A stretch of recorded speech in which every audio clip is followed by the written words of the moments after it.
네, 큐브의 키워드 만나보겠습니다. 어떻게라는 키워드를 가지고 왔는데요. 육군 장교가 연인 사이이던 민간인을 성폭행해 구속된 사실이 뒤늦게 알려졌습니다. 사건을 수사한 군 경찰이 2차 가해 호소를 사실상 외면했다. 이제 이런 주장까지 제기되고 있어서 군 부대 관련된 사건들, 특히 이제 성범죄 관련된 사건들이 도마 위에 올라 있는 상황이라서 그런 가운데 이제 이 벌어진 사건이라 논란이 예상되고 있는데요. 자, 사건 큐브에서 짚어보도록 하겠습니다.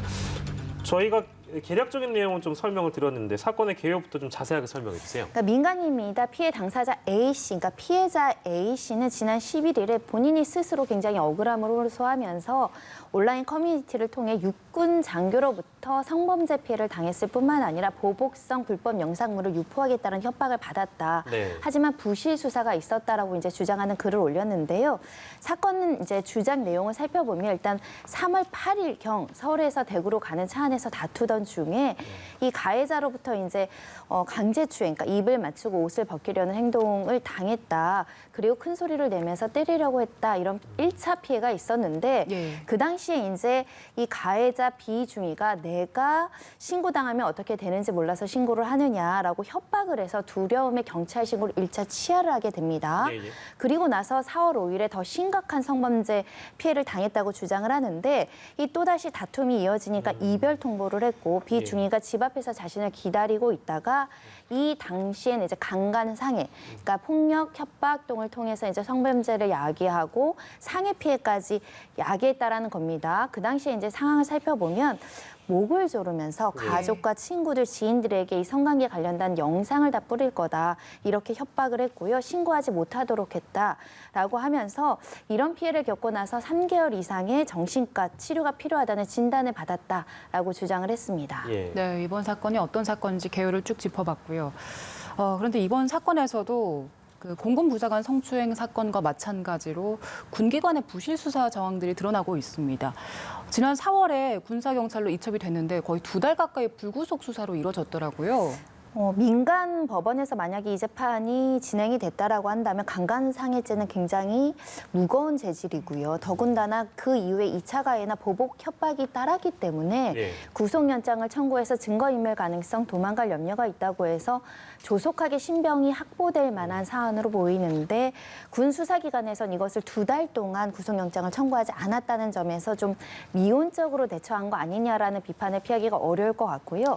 나아가선 피해자가 직접적으로 내가 협박을 당하고 있고 내 집 앞에 계속 온다. 일주일째 2번째 저렇게 기다리고 있다.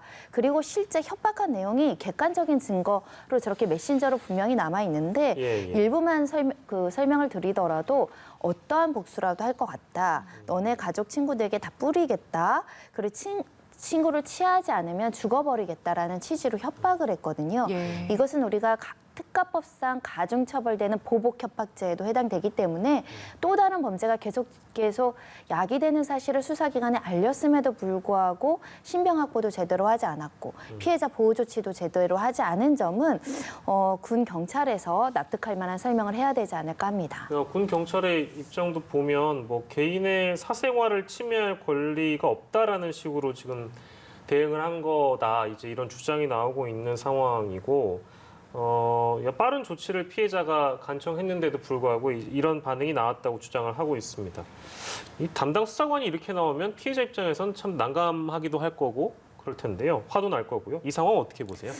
피해자는 도움을 요청을 하면서 어떻게 보면 생명, 신체의 위협을 느끼면서 이렇게 도움을 요청을 했는데 보낸 문자 메시지를 말씀드리면 수사관이 개인적인 모든 부분에서 통제할 권리도 없고 관여할 권리도 없다. 개인의 자유라 어쩔 수 없다라는 취지로 이제 피해자한테 안내를 했거든요. 근데 사실은 범죄 피해자를 예방하고 이 범죄 피해자를 보호하는 것은 성폭력 관련한 각종의 법률에 규정되어 있습니다. 피해자의 인권을 보호하고 2차 가해를 받지 않도록 적절하게 수사와 재판이 진행됨에도 불구하고 가해자가 이게 개인의 자유로 행사한 것으로 보기 어려운 스토킹적인 어떤 협박이라든가 찾아오고 2차 가해가 이루어지고 있는데 별다른 조치가 없었다는 점이 굉장히 문제가 되지 않을까 생각이 들고요. 그리고 사안의 심각성을 봤을 때는 예. 구속영장 청구를 할 만한 구속될 만한 사안임에도 불구하고 이런 부분에 대해서 좀 경각심을 가지지 않았다.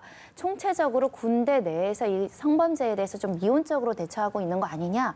우리가 이중사 사건에서도 구속영장 청구가 굉장히 늦어졌죠. 예. 세상 사람들에게 알려지고 언론에 알려지고 극단적인 선택을 하고 나서야 구속돼서 많은 사람들이 공문을 샀었는데 이 사건도 마찬가지로 너무나 미온적이고 부실하게 수사가 진행됐다라고 이야기 드릴 수 있을 것 같습니다. 네, 피해자에 대한 2차 가해도 이루어지고 있는데 보호 조치조차 이루어지지 않아서 피해자 결국 청원글을 올렸습니다. 육군 장교에게 강간을 당했습니다. 군 부대는 2차 가해를 멈춰주세요라는 제목의 청원글을 올렸는데요.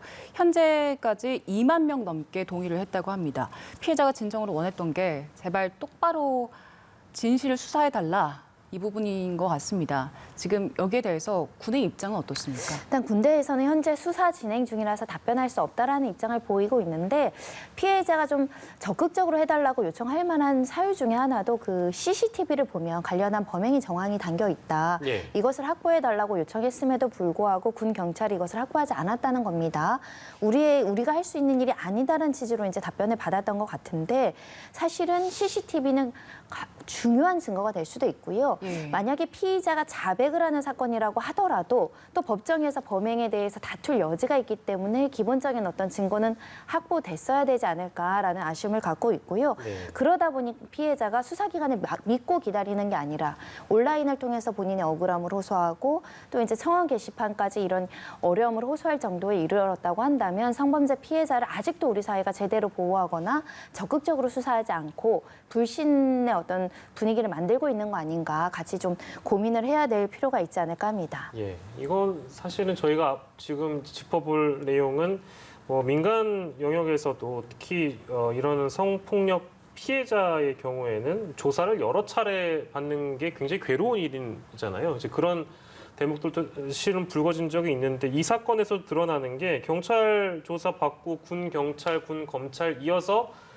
이런 진술들을 해야 된다는 게 굉장히 괴로운 일이었을 거라는 생각이 드는데 어쨌든 한 번에 조사할 수 있었던 부분을 성폭력 피해자에게 연일 고통을 준 게 아니라 이런 비판은 피해가기 어렵겠는데요? 처음에 민간 경찰에서 그 수사를 받은 내용이 있는데 군 경찰에서 우리는 이거 군이기 때문에 이거 못 쓴다 다시 와서 조사를 받으라는 취지로 이야기했다고 피해자 측에서 주장을 하는데 만약 그게 사실이라고 한다면 시스템이 문제가 있는 거죠. 네. 왜냐하면 성범죄 피해자는 진술을 최소화하도록 규칙에 모두 다 규정이 있습니다. 그만큼 여러 번 그 고통스러운 기억을 상기하는 것이 어렵기 때문에 조사를 최소화해야 되는데 수사의 편의를 위해서 우리가 직접 받은 조서가 아니니까 여기에서 다시 받으라고 한다면 피해자들의 신고율도 떨어지고 그만큼 어떤 정신적 고통이 가중된다는 측면에서는 시스템을 좀 달리해야 될 필요성이 있다라고 말씀드리고요. 예전에 도가니 사건에서 아동 피해자가 여러 차례 반복적인 진술을 해서 국가배상 판결이 나온 적이 있거든요. 네네. 그 사건이 지금 굉장히 오래된 사건인데도 불구하고 현실에서는 여전히 피해자들이 반복된 진술을 요구당하고 있다. 개선돼야 될 것 같습니다. 네, 그리고 마지막으로 그 해당 육군 장교에 대한 법적 처벌 수위를 좀 간단하게 짚어본다면요.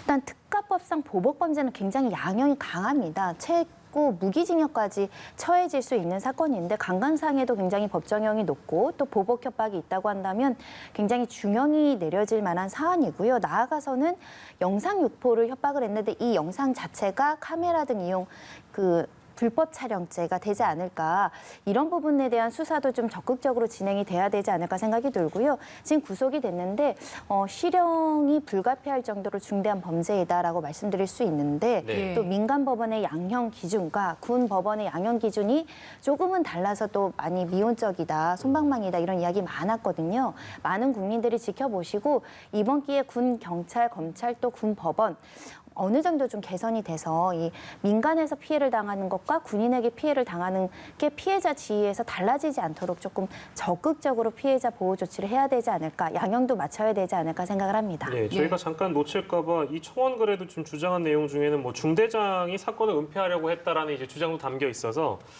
이 내용도 뭐 확인을 해봐야 되겠습니다만 이게 사실로 확인되면 뭐 곰고 골면 문제가 다시 한번 또 불거진 거겠죠.